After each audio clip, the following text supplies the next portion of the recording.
ਇੱਕ ਵਾਰ ਮੁੜ ਤੋਂ ਦਹਿਲ ਗਈ ਅੰਮ੍ਰਿਤਸਰ ਦੀ ਹੈਰੀਟੇਜ ਸਟਰੀਟ। ਅੰਮ੍ਰਿਤਸਰ ਦੀ ਹੈਰੀਟੇਜ ਸਟਰੀਟ ਤੇ ਬੀਤੇ ਸ਼ਨੀਵਾਰ ਰਾਤ 11:30 ਵਜੇ ਦੇ ਕਰੀਬ ਵੀ ਇੱਕ ਧਮਾਕਾ ਹੋਇਆ ਸੀ, ਜਿਸ ਤੋਂ ਬਾਅਦ ਅੱਜ ਸੋਮਵਾਰ ਦੇ ਦਿਨ ਵੀ ਸਵੇਰ ਵੇਲੇ ਇੱਕ ਹੋਰ ਧਮਾਕਾ ਉੱਥੇ ਹੋ ਜਾਂਦਾ ਹੈ, ਜਿਸ ਤੋਂ ਬਾਅਦ ਸ਼ਰਧਾਲੂਆਂ ਦੇ ਵਿੱਚ ਸਹਿਮ ਦਾ ਮਾਹੌਲ ਪਾਇਆ ਗਿਆ। ਧਮਾਕੇ ਦੀ ਜਾਣਕਾਰੀ ਮਿਲਣ ਤੋਂ ਬਾਅਦ ਪੁਲਿਸ ਕਮਿਸ਼ਨਰ ਨੌ ਨਿਹਾਲ ਸਿੰਘ ਅਤੇ ਫੋਰੈਂਸਿਕ ਟੀਮਾਂ ਦੇ ਹੋਰ ਮਾਹਿਰ ਮੌਕੇ ਤੇ ਪਹੁੰਚੇ। ਫੋਰੈਂਸਿਕ ਮਾਹਰਾਂ ਨੇ ਧਮਾਕੇ ਵਾਲੀ ਥਾਂ ਤੋਂ ਕੁਝ ਨਮੂਨੇ ਲਏ ਹਨ। ਪੁਲਿਸ ਕਮਿਸ਼ਨਰ ਨੇ ਆਖਿਆ ਕਿ ਘਟਨਾ ਦੀ ਜਾਂਚ ਤੋਂ ਬਾਅਦ ਹੀ ਇਸ ਧਮਾਕੇ ਬਾਰੇ ਕੁਝ ਕਿਹਾ ਜਾ ਸਕਦਾ ਹੈ। ਸ਼ਨੀਵਾਰ ਰਾਤ 12 ਵਜੇ ਦੇ ਕਰੀਬ ਵੀ ਇੱਕ ਧਮਾਕਾ ਹੋਇਆ ਸੀ। ਧਮਾਕੇਕਾਰਾਂ ਨੇ ਇਮਾਰਤ ਦੀਆਂ ਖਿੜਕੀਆਂ ਦੇ ਸ਼ੀਸ਼ੇ ਟੁੱਟੇ ਸਨ ਅਤੇ ਸ਼ੀਸ਼ਿਆਂ ਕਾਰਨ ਕੁਝ ਸ਼ਰਧਾਲੂ ਜ਼ਖਮੀ ਵੀ ਹੋਏ ਸੀ। ਕੱਲ ਵੀ ਮਾਹਿਰਾਂ ਦੀ ਟੀਮ ਇਸ ਇਲਾਕੇ ਵਿੱਚ ਜਾਂਚ ਕਰ ਰਹੀ ਸੀ। ਘਟਨਾ ਸਥਾਨ ਤੋਂ ਕੁਝ ਨਮੂਨੇ ਲਏ ਗਏ ਸਨ, ਪਰ ਹਾਲੇ ਤੱਕ ਮਾਹਿਰਾਂ ਦੀ ਇਸ ਸੰਬੰਧੀ ਰਿਪੋਰਟ ਸਾਹਮਣੇ ਨਹੀਂ ਆਈ ਹੈ ਤੇ ਕੁਝ ਹੀ ਘੰਟਿਆਂ ਦੇ ਬਾਅਦ ਦੂਸਰਾ ਧਮਾਕਾ ਵੀ ਹੋ ਗਿਆ। ਅੱਜ ਦੇ ਧਮਾਕੇ ਤੋਂ ਬਾਅਦ ਪੰਜਾਬ ਪੁਲਿਸ ਦੇ ਮੁਖੀ ਡੀਜੀਪੀ ਗੌਰਵ ਯਾਦਵ ਮੌਕੇ ਤੇ ਪਹੁੰਚਦੇ ਨੇ। ਪੰਜਾਬ ਪੁਲਿਸ ਦੇ ਮੁਖੀ ਗੌਰਵ ਯਾਦਵ ਨੇ ਅੱਜ ਅੰਮ੍ਰਿਤਸਰ ਹੈਰੀਟੇਜ ਸਟਰੀਟ 'ਚ ਧਮਾਕੇ ਵਾਲੀ ਥਾਂ ਦਾ ਦੌਰਾ ਕੀਤਾ। ਉਹਨਾਂ ਨੇ ਇਸ ਨੂੰ ਅੱਤਵਾਦੀ ਘਟਨਾ ਮੰਨਣ ਤੋਂ ਇਨਕਾਰ ਕੀਤਾ ਹੈ। ਉਹਨਾਂ ਕਿਹਾ ਕਿ ਇਹ ਇੱਕ ਘੱਟ ਸ਼ਕਤੀ ਵਾਲਾ ਧਮਾਕਾ ਸੀ ਜੋ ਕਿਸੇ ਕੰਟੇਨਰ ਵਿੱਚ ਹੋਇਆ ਹੈ ਅਤੇ ਦੋਵੇਂ ਧਮਾਕੇ ਇੱਕੋ ਜਿਹੇ ਨੇ। ਧਮਾਕਿਆਂ ਦੌਰਾਨ ਡੈਟੋਨੇਟਰ ਦੀ ਵਰਤੋਂ ਨਹੀਂ ਹੋਈ।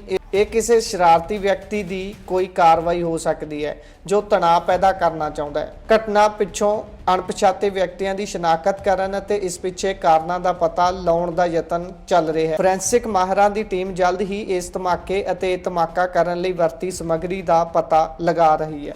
ਮੌਕੇ ਤੇ ਪਹੁੰਚੇ ਡੀਜੀਪੀ ਪੰਜਾਬ ਨੇ ਕੀ ਆਖਿਆ ਅਤੇ ਉਹਨਾਂ ਦੇ ਨਾਲ ਅੰਮ੍ਰਿਤਸਰ ਪੁਲਿਸ ਮੁਖੀ ਨੌ ਨਿਹਾਲ ਸਿੰਘ ਨੇ ਕੀ ਕਿਹਾ, ਆਓ ਉਹ ਸੁਣਦੇ ਹਾਂ। ਦੇ ਵਿੱਚ ਜਿਹੜੇ ਲੋ ਇੰਟੈਂਸਿਟੀ ਐਕਸਪਲੋਜ਼ਨਸ ਹੋਏ ਹੈਗੇ, ਇੱਕ ਸੈਟਰਡੇ ਰਾਤੀ 11:30 ਦੇ ਕਰੀਬ, ਇੱਕ ਅੱਜ ਸੋਮਵਾਰ ਸਵੇਰੇ 6:15 ਵਜੇ। ਤੇ ਇਸ ਦੇ ਵਿੱਚ ਜਿਹੜੀ ਪ੍ਰੀਲਿਮਿਨਰੀ ਇੰਟਰੋਗੇਸ਼ਨ ਜਿਹੜੀ ਇਨਵੈਸਟੀਗੇਸ਼ਨ ਹੋਈ ਹੈ, ਉਸ ਦੇ ਵਿੱਚ ਇਹ ਸਾਹਮਣੇ ਆਇਆ ਕਿ ਇਹ ਲੋ ਇੰਟੈਂਸਿਟੀ ਐਕਸਪਲੋਜ਼ਨਸ ਸੀਗੇ ਜਿਹੜੇ ਉੱਪਰ ਜਿਹੜੀ ਹੈਰੀਟੇਜ ਸਟੇਜ ਜਿੱਥੇ ਅਸੀਂ ਖੜੇ ਹੈਰੀਟੇਜ ਸਟਰੀਟ ਦੇ ਵਿੱਚ ਇੱਥੇ ਲੋ ਇੰਟੈਂਸਿਟੀ ਐਕਸਪਲੋਜ਼ਨਸ ਹੋਏ ਹੈਗੇ।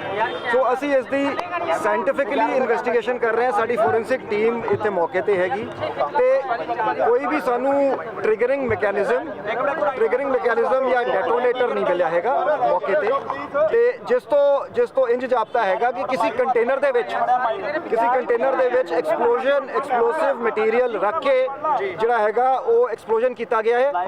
Absence of triggering mechanism means that it is a crude kind of a device.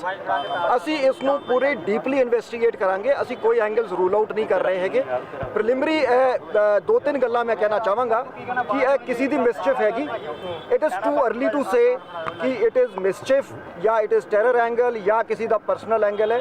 ਸੋ ਅਸੀਂ ਕੋਈ ਵੀ ਐਂਗਲ ਰੂਲ ਆਊਟ ਨਹੀਂ ਕਰਾਂਗੇ। ਅਸੀਂ ਸਾਰੇ ਐਂਗਲਸ ਤੋਂ ਡੀਪਲੀ ਇਨਵੈਸਟੀਗੇਟ ਕਰਾਂਗੇ। ਐਕਸਪਲੋਸਿਵਸ ਆਰ ਵੈਰੀ ਕਰੂਡਲੀ ਮੇਡ, ਵੈਰੀ ਕਰੂਡਲੀ ਅਸੈਂਬਲਡ ਜਿਹੜੀ ਡਿਵਾਈਸ ਹੈਗੀ। ਟ੍ਰਿਗਰਿੰਗ ਮੈਕੈਨਿਜ਼ਮ ਕੋਈ ਨਹੀਂ ਮਿਲਿਆ ਹੈ, ਡੈਟੋਨੇਟਰ ਕੋਈ ਨਹੀਂ ਮਿਲਿਆ ਹੈ। ਸੋ ਇਸ ਦੇ ਨਾਲ ਹੀ ਮੈਂ ਦੋ ਤਿੰਨ ਗੱਲਾਂ ਜਿਹੜੀਆਂ ਕਹਾਂਗਾ ਕਿ ਪੰਜਾਬ ਪੁਲਿਸ ਪੂਰੀ ਤਰ੍ਹਾਂ ਸક્ષਮ ਹੈ। ਤੁਸੀਂ ਜਿਵੇਂ ਇੱਥੇ ਖੜੇ ਹੋ, ਆਵਾਜਾਈ ਲੋਕਾਂ ਦੀ ਜਿਹੜੀ ਹੈਗੀ ਐਵਰੀਥਿੰਗ ਇਜ਼ ਨਾਰਮਲ। ਸੋ ਮੈਂ ਲੋਕਾਂ ਨੂੰ ਅਸ਼ੋਰ ਕਰਦਾ ਹਾਂ ਕਿ ਅਸੀਂ piece, harmony, law and order ਬਣਾ ਕੇ ਰੱਖਾਂਗੇ।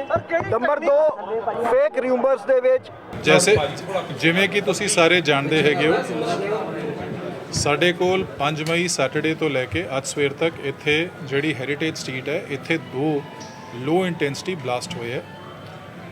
ਪ੍ਰਾਈਮਾ ਫੇਸੀ ਇਹ ਜਾਪਦਾ ਹੈਗਾ ਕਿ ਕਿਸੇ ਦੇਸੀ ਮਟੀਰੀਅਲ ਨੂੰ ਤਿਆਰ ਕਰਕੇ ਇੱਕ ਬੰਬ ਬਣਾਇਆ ਗਿਆ ਹੈਗਾ, ਛੋਟਾ ਬੰਬ ਬਣਾਇਆ ਗਿਆ ਜਿਹਨੂੰ ਐਕਸਪਲੋਡ ਕੀਤਾ ਗਿਆ। ਇਹਦੇ ਨਾਲ ਕੋਈ ਜਾਨੋ ਮਾਲ ਦਾ ਨੁਕਸਾਨ ਨਹੀਂ ਹੋਇਆ ਹੈਗਾ।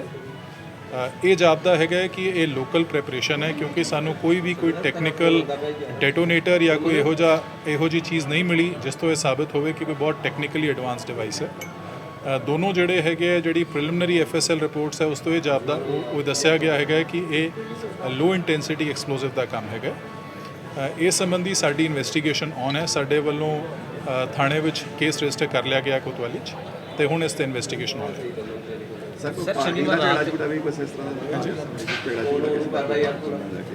ਦੇਖੋ ਜੀ, ਇਹ ਬੜਾ ਸੈਂਸਿਟਿਵ ਮਸਲਾ ਹੈਗਾ। ਇਹਦੇ ਵਿੱਚ ਕਈ ਇਹੋ ਜਿਹੀਆਂ ਚੀਜ਼ਾਂ ਸਾਡੇ ਧਿਆਨ ਵਿੱਚ ਹੈਗੀਆਂ।